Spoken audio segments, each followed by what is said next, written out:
Hello students, so today we are going to solve and discuss the questions from the exercise 7.5 from the chapter fractions. Okay, so first question we have, write these fractions appropriately as addition or subtraction.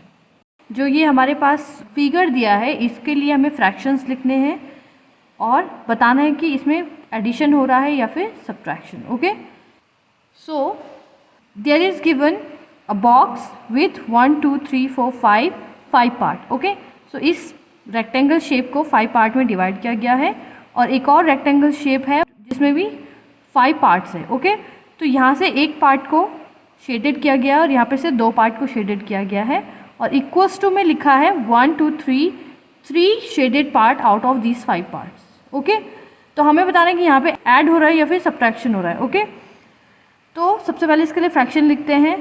Fraction हो जाएगा 1/5, 1 out of 5 और इसके लिए fraction हो जाएगा 2 out of 5 जो equal के बाद, यानी कि जो ये रिजल्ट है इसके लिए फ्रैक्शन है 3 आउट ऑफ 5. अब 1 out of 5, 2 out of 5 gives us 3 out of 5. तो इसका मतलब क्या हो रहा है, यहाँ पे एडिशन हो रहा है. तो हम क्या करेंगे, यहाँ पे होगा addition of the fraction is happening. Okay, तो क्या करेंगे 1/5 plus 2/5 is equals to 3/5. Okay, so this is the answer. B part is we have given 3 circles और यहाँ पे 5 पार्ट किए गए इन सर्कल्स में. This is equal part. Okay, so here we have all the 5 sectors in this circle are shaded. In another sector we have 3 parts are shaded and 2 parts are non-shaded. Okay, and the result of these 2 gives us 2 shaded part out of 3. तो सबसे पहले fraction लिखते हैं. इसके लिए fraction आ जाएगा 5 out of 5. Okay, 5 out of 5 और हम क्या इसको 1 भी लिख सकते हैं. ओके, 5/5 क्या हो जाएगा 1. दूसरे के लिए हमारे पास फ्रैक्शन आ जाएगा 3 out of 5 which is giving us as a result 2 out of 5.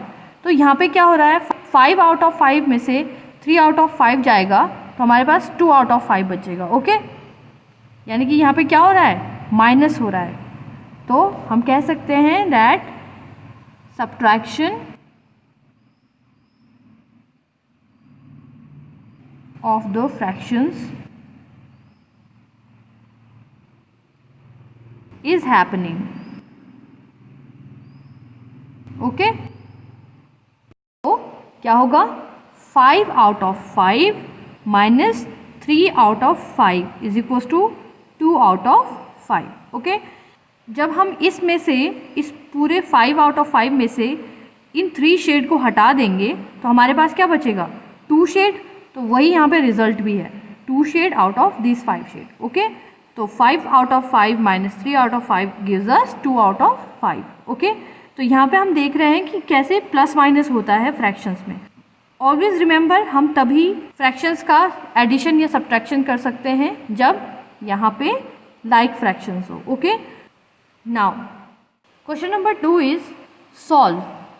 अब हमारे पास कुछ फ्रैक्शंस दिए हैं और यहाँ पे प्लस माइनस के ऑपरेशन इनके साथ दिए हैं. ओके, अब हमें इनको सॉल्व करना है. So let's see how to do this addition and subtraction with this fractions. So we have first part is 1/18 plus 1/18.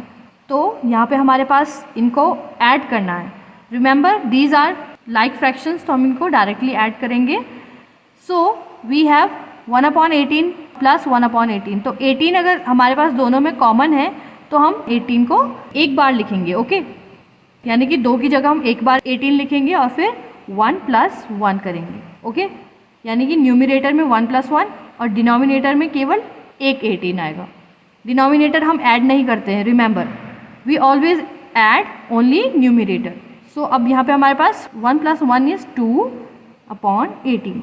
Okay, और इसको हम सिंप्लीफाई कर सकते हैं क्योंकि ये दोनों इवन नंबर से, तो 2 इसको कैंसिल आउट कर देगा. 2 × 1 = 2, 2 × 9 = 18. सो 1 upon 9. Okay. B part is 8 upon 15 plus 3 upon 15. Again we have like fractions, so हम यहाँ पे 15 को केवल एक बार लिखेंगे और फिर 8 प्लस 3 है तो राइट 8 प्लस 3 इन न्यूमिरेटर. ओके. अब 8 प्लस 3 कितना होता है? 9, 10, 11 अपॉन 15. और क्योंकि इन दोनों के कोई भी कॉमन फ्रैक्शन नहीं है तो ये फिर सिंपलेस्ट फॉर्म हो गया. Okay. Next is C part, 7 upon 7 minus 5 upon 7. So 7 upon 7 minus 5 upon 7 है तो हम 7 डिनोमिनेटर में एक बार लिखेंगे और न्यूमिरेटर में 7 minus 5. रिमेंबर, जिस फ्रैक्शन के आगे जो साइन होगा हम वही साइन यहाँ नंबर के आगे लगाएंगे. ओके. तो ये प्लस था तो प्लस 7, माइनस था 5 के आगे तो माइनस 5 आएगा. Okay. Now equals to 7 minus 5 is 2. So 2 upon 7. Next G part is, G वाला पार्ट हम यहाँ पे ले रहे हैं. So 1 minus 2 upon 3. और यहाँ पे हमें हिंट दिया है कि 1 क्या होता है? 3 upon 3 होता है. ओके. 1 को हम क्या लिख सकते हैं? 3 upon 3 लिख सकते हैं. राइट. तो ये हो जाएगा 3 upon 3. ये हमारा हिंट है. ओके. ये क्वेश्चन में नहीं है. So 1 minus 2 upon 3 को हम लिख सकते हैं 3 upon 3 माइनस 2 upon 3. ओके. क्योंकि हम 1 को क्या लिख सकते हैं? 3 upon 3. राइट. अब हम इसको सॉल्व करेंगे. सो डिनोमिनेटर में कॉमन 3 आ जाएगा और न्यूमिनेटर में 3 माइनस 2 और ये हो जाएगा 1 upon 3. Okay. Next we have I वाला पार्ट हम ले रहे हैं 3 माइनस 12 upon 5. तो इसको कैसे करेंगे? We have 3. सो 3 को हम क्या लिख सकते हैं? 3 upon 1. किसी के भी डिनोमिनेटर में अगर कुछ नहीं है तो हम उसको 1 मानते हैं. ओके. क्योंकि अगर हम 1 से इसको डिवाइड करेंगे तो हमारे पास अगेन 3 ही आएगा. सो 3 upon 1 माइनस 12 upon 5. अब हमारे पास डिफरेंट डिनोमिनेटर है तो हम क्या करेंगे? इसके डिनोमिनेटर को सेम बनाएंगे. कैसे? LCM of 1 and 5 is 5. और या तो फिर एलसीएम नहीं लेना है तो फिर हम इसको 5 बनाने के लिए क्या करेंगे? 1 को 5 बनाया जा सकता है तो इसको 5 से ऊपर नीचे मल्टीप्लाई. ओके. तो ये क्या हो जाएगा? 3 upon 1 into 5 into 5 minus 12 upon 5. और ये हो जाएगा 3 5 15 अपॉन 5 माइनस 12 upon 5. ओके. अब हम इसको सॉल्व कर सकते हैं. डिनोमिनेटर में कॉमन 5, 15 माइनस 12 और ये हो जाएगा 3 upon 5 is our answer. So student, you have to do all the other parts of this question by yourself. Now let's move to the question number 3. Question number 3 is, Shubham painted 2 upon 3 of the wall space in his room. तो शुभम के room में एक wall space था, उसने उसके 2 upon 3 part को paint किया है. His sister Madhavi helped and painted 1 upon 3 of the wall space. How much did they painted together? तो उसकी सिस्टर माधवी ने कितना पार्ट पेंट किया है? 1 upon 3 पार्ट. ओके. अब हमें बताना है कि उन दोनों ने साथ में मिलके कितना वॉल पेंट किया है. ओके. तो we will write wall painted by Shubham is equals to 2 upon 3. Okay. And wall painted by Madhavi is 1 upon 3. तो हम क्या करेंगे? इन दोनों ने टोटल कितना वॉल एक साथ पेंट किया है उसके लिए हम क्या करेंगे? इनको ऐड करेंगे. सो together they painted the wall is equals to 2 upon 3 plus 1 upon 3. ये हमारे पास क्या हो जाएंगे? दोनों लाइक फ्रैक्शन है तो इनको हम सिंपली ऐड कर सकते हैं. Common denominator is 3 and 2 plus 1. सो ये क्या हो जाएगा? 2 plus 1 इज 3 upon 3 और 3 upon 3 इज 1. सो 1 का मतलब यहाँ पे क्या हुआ? Together they painted the wall is 1. तो 1 का मतलब है फ्रैक्शन में जब हमारे पास फ्रैक्शन को सॉल्व करके 1 आता है तो 1 का मतलब है होल, ओके। पूरे एक पार्ट को हम बोलते हैं 1 और उसके फ्रैक्शंस को हम इससे माइनस करते हैं, ओके। सो एक का मतलब यहाँ पे है कि उन्होंने साथ में मिलके पूरी वॉल को पेंट किया है। So they painted a whole wall together, okay. Fifth question is, हम पहले फिफ्थ क्वेश्चन को सॉल्व करेंगे, इसके बाद हम फोर्थ क्वेश्चन पे जाएंगे। So Javed was given 5/7 of the basket of oranges, what fraction of oranges was left in the basket. तो एक कोई बास्केट है, ओके। अगर बास्केट में ऑरेंजेस है तो टोटल ऑरेंजेस को हम 1 मानेंगे, ओके।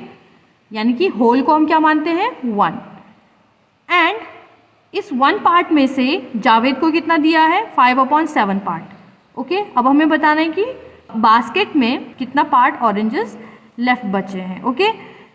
तो हम क्या करेंगे 1 से 5/7 को माइनस करेंगे तो हमारे पास पार्ट आ जाएगा। हम क्या लिखेंगे यहाँ पे आंसर में, let the whole basket of orange is 1, okay. माना पूरी बास्केट में जो ऑरेंजेस हैं वो 1 है। Javed has given oranges that is 5/7 of this part, okay. So left part of oranges is equal to 1 minus 5/7, यानी कि 1 में से हमने जावेद के पार्ट को हटा दिया तो हमारे पास रिमेनिंग ऑरेंजेस बच जाएंगे। सो दिस इज 1 माइनस 5/7 है, तो हम क्या कर सकते हैं 1 को हम 1/1 लिख सकते हैं माइनस 5/7, ओके। अब हमें 1 को 7 बनाना है, इन दोनों का एलसीएम क्या होगा 7 होगा, राइट। 1 और 7 का एलसीएम 7, और या तो फिर हम इसको 7 बना सकते हैं, ओके। 1 का मल्टीपल 7 भी होता है, तो हम इसको 7 बनाने के लिए क्या करेंगे 7 से मल्टीप्लाई, तो 1 × 7/1 × 7 माइनस 5/7, और ये हो जाएगा 7/7 minus 5/7, that is 7 minus 5/7 which gives us 2/7। तो जावेद ने 5/7 पार्ट लिया था, तो टोकरी में अब कितने ऑरेंजेस बचे हैं 2/7, okay. Question number 4 is fill in the missing fraction. तो हमें क्या करना है मिसिंग फ्रैक्शन में फिल अप करना है। So we have 7/10 minus this blank part is equal to 3/10। तो यहाँ पे हमें दिया है कि 7/10 में से कुछ पार्ट माइनस जब करते हैं तो हमारे पास रिजल्ट क्या आता है 3/10। अच्छा, ये हमारे पास डिनोमिनेटर 10 है और ये भी डिनोमिनेटर 10 है, तो हम इसको सिंपली कैसे कर सकते हैं, या तो हम देखें 7 minus how much gives us 3, 7 minus 4 3 देता है, तो यहाँ पे 4/10 आएगा, ओके। बट मैथमेटिकली अगर हम इसको सॉल्व करें तो हम कैसे करेंगे, यहाँ पे हमारे पास 7/10 है, ओके। अब हम यहाँ पे ट्रांसपोज करेंगे, सो 3/10 को ट्रांसपोज करेंगे 7/10 के साथ, यहाँ पे ये पॉजिटिव का है तो इस साइड आके नेगेटिव का हो जाएगा 3/10, ओके। और जो ये वाला ब्लैंक पार्ट था इसको हम 3/10 की जगह भेज रहे हैं, तो ये माइनस में था, राइट। यहाँ पे माइनस का साइन है, तो यहाँ जाके ये ब्लैंक प्लस का हो जाएगा, ओके। अब हम इसको सॉल्व कर सकते हैं 7 minus 3, so we can write it 7 minus 3 और common part is denominator 10, okay, and this is equal to this blank.